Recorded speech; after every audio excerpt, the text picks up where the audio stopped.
今天这部影片我们不聊理财，也不聊科技趋势，我们要聊一件关乎每一位在海外生活或者是关注健康的华人朋友们切身利益的大事。现在是2026年的冬天，如果大家最近去过北美的科斯托，也就是好事多或者是任何大型超市的药品专区，你一定会发现一个极其反常的现象。爱马仕不一定缺货，昂贵的保健品可能还有库存，但那3瓶被称为家庭救命水的止咳药和免疫补充剂，只要一补货，短短几分钟之内就会被搬空。这种疯狂的背后并不是盲目跟风。如果你最近关注了社交媒体，无论是小红书还是短视频平台，你会发现全球各地的家长都在反馈同一个问题，那就是2026年的流感病毒真的太恐怖了。这已经不是普通的发烧感冒，很多人形容这是一场对呼吸道的全方位轰炸。甚至有一种说法在华人圈疯传，说好事多的这3款断货王效果比维 C 强100倍。今天这部影片我建议你发给家里的每一个群，尤其是家里有老人和孩子的家庭，因为我们要深度拆解2026年的流感病毒到底变异到了什么地步？为什么这3瓶药会成为全球疯抢的战略物资？他们到底是真的神，还是又一场智商税？看完这部影片，你不仅知道该买什么，更知道在最危险的时候如何科学的救命。首先我们要面对一个真相，为什么2026年的流感比往年都要难产？大家可能已经听腻了流感这2个字，觉得不就是发烧流鼻涕睡一觉就好了。但根据疾病预防控制中心最新的内部简报，以及我们从南半球刚刚经历过的冬季数据来看，今年流行的是 H3N2 的一个全新变异分支，医学界称之为亚型 K。 这个病毒最狠的地方在于它的免疫逃逸能力。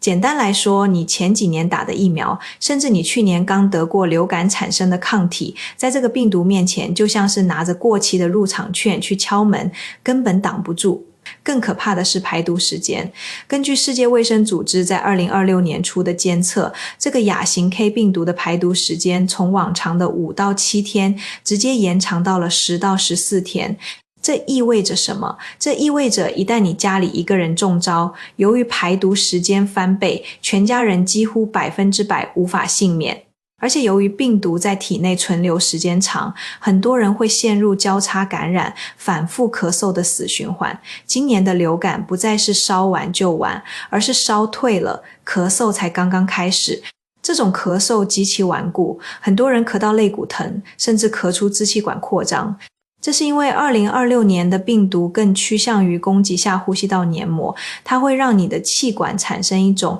粘稠度极高的分泌物，这种分泌物就像胶水一样挂在支气管壁上。普通的维 C 在面对这种已经决堤的洪水时，速度实在太慢了。这就是为什么市场反应最诚实，大家发现只有针对性极强的物理手段加生化手段，才能止住这种无尽长尾的咳嗽。接下来我们要聊聊第一位战神，也就是那瓶被西方人称为东方神秘力量的京都念慈庵。为什么这款老牌产品会在2026年横扫北美的好事多？很多人问，在药物研发最发达的美国和加拿大，为什么老外却在疯狂抢购这款来自东方的川贝枇杷膏？我们要明白，2026年流感带来的第一波攻击是刀片嗓和燥咳。你的咽喉粘膜在病毒的反复蹂躏下，处于一种脱皮、红肿、裸露的状态。这时候很多西药的化学成分，比如右美沙芬，是作用于你的神经中枢，强行叫你的大脑不准啃。但这有一个巨大的隐患，如果你的气管里有黏痰，大脑却不让你咳，这些痰就会淤积在肺部，最终演变成肺炎。京都念慈庵的逻辑完全不同，它不仅仅是靠成分，更是靠物理覆盖。它那极其浓稠的蜂蜜基底，在经过咽喉时会形成一层保护膜，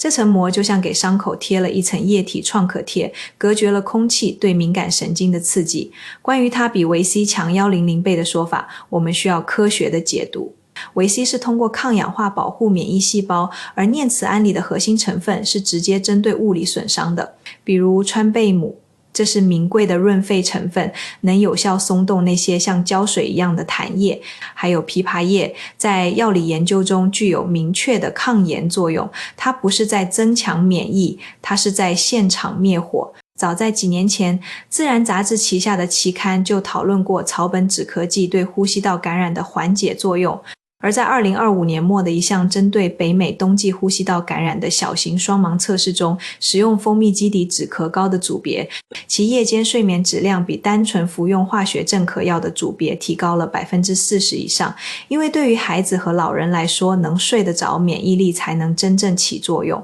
在好事多这种3瓶装的念慈庵，现在的补货频率虽然在增加，但通常在周六早晨开门后的2小时内就会售罄。如果你家里有流感中后期嗓子干痒，一说话就想咳，且半夜咳醒的人，这瓶药就是底气。但请记住，1岁以下的婴儿严禁使用，因为蜂蜜中可能含有肉毒杆菌孢子。对于65岁以上有糖尿病的老人，也要严格控制剂量。如果说念慈庵是喉咙的灭火器，那么我们要说的第2位战神，也就是那盒蓝色的药，就是你肺部的通衢神器。很多人在2026年这波流感中感觉胸口像压了一块大石头，拼命想咳却咳不出来，这在医学上是极度危险的信号，叫做痰栓阻塞。一旦粘稠的痰液堵住了细支气管，轻则引发长达数月的慢性咳嗽，重则直接导致细菌性肺炎。好事多最常断货的是那种12小时强力版的缓释片，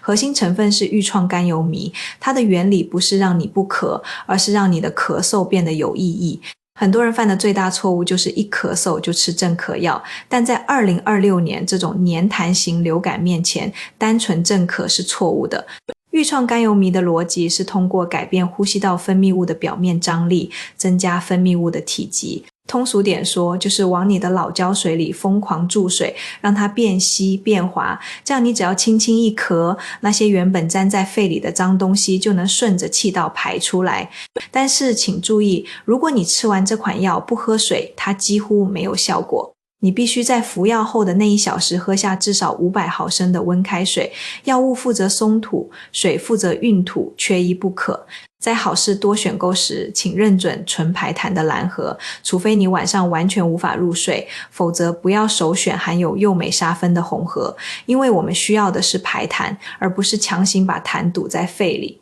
现在我们来聊聊第3位战神，也是争议最大的一款，那就是黑接骨木莓。关于它比维 C 强100倍的真相到底是什么，我们要客观的看这个所谓的100倍，通常是指花青素在体外实验中的抗氧化活性。如果单纯论清除自由基的能力，高浓度的接骨木莓提取物确实远超普通的维 C，但2026年我们抢它不是为了抗氧化，而是为了它的神经氨酸酶抑制潜力。根据针对2026变异株的临床观察，黑接骨木莓中含有的一种特殊蛋白能够覆盖在病毒的包膜上。你可以把流感病毒想象成一个小偷，他想进入你的细胞，必须用一把钥匙打开门，即使进去了，他想出来感染更多细胞，也需要一把剪刀。而这款提取物里的核心成分就像是往病毒的钥匙孔里灌了胶水，同时折断了它的剪刀。但请记住，接骨木莓不是治病药，它是防御盾。